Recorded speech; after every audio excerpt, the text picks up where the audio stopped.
De moment s'han de celebrar. I parlem de l'Espanyol, Raquel, que aquest dissabte Bé crescuda, confirmar la Bé crescuda, permanència. Per això l'he dit avui que és la faraona, Bé crescuda, Almeria, què, l'Almeria? Home, aquest cap de setmana l'Espanyol té tots els partits jugant dissabte a les 9 del vespre, perquè el Barça ha demanat, no? Perquè el Barça ha demanat de jugar abans per poder tenir temps per la Champions. Perquè al Barça li correspon jugar abans. Això, no? Per això té tot el dret de demanar-ho. I no li han fet l'excepció que li han fet al Madrid en altres ocasions, que li han avançat els partits a divendres. Però va demanar-ho el Barça, jugar divendres o no? El Barça devia demanar que li avancessin, però no han fet l'excepció. Li havien avançat en una ocasió al Madrid fa uns quants anys. Al Madrid li han avançat 2 o 3 vegades a divendres. Bé, el cas cosa que és amb el que... Barça no ho han fet mai, El cas és que l'Espanyol, que parlem de Villaratos. Continua, perdona, virtualment té la salvació a tocar i ho haurà de confirmar.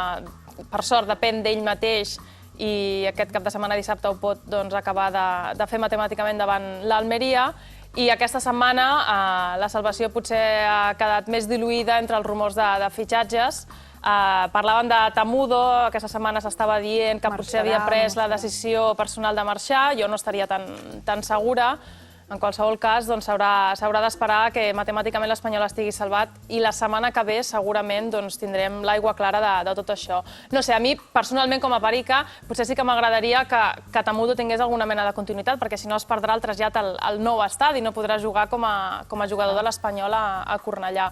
Però bé, tothom sap que hi ha un cicle, que sembla que aquesta temporada, amb tot el que ha passat, s'està acabant. I deixa'm dir també que abans el Darío... Tamudo en aquests moments, i malgrat la seva trajectòria amb l'Espanyol, que no hi ha res a discutir, és una hipoteca per l'Espanyol.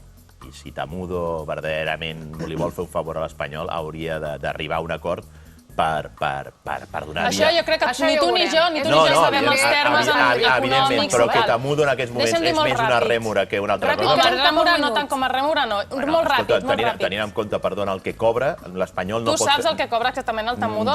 Doncs llavors, Lluís... Ni tu, ni tampoc tu ho saps, però és el jugador, perdona, el senyor Tamudo per contracte, senyora Raquel Mateos, per contracte té que ell ha de cobrar €1 més que qualsevol jugador de l'Espanyol. Això tu saps que ho té per contracte, doncs porta'm aquí el contracte que tens tu, perquè no ho tens, no? Tu saps perfectament que jo no te'l puc portar. Però el que sí és cert... No entraré en això, en una cosa que no tens com demostrar que l'Espanyol ha de cobrar més. El que sí que volia dir és que... Ni tu tens per demostrar que no és cert. Per tant, estem igualats. La Raquel vol fer una precisió i anem cap al minut. Sí, molt ràpid, que abans ha dit el D, perquè també s'estava dient que Sergio podria tornar a l'Espanyol. És un jugador, un bon professional que ha demostrat, ha jugat i ha guanyat títols amb el Depor, i s'ha de tenir en compte que seria gratis, perquè acaba contracte amb el Deportivo i seria una bona opció per reforçar aquest centre del camp, aportant veterania a l'Espanyol. I em consta que el jugador,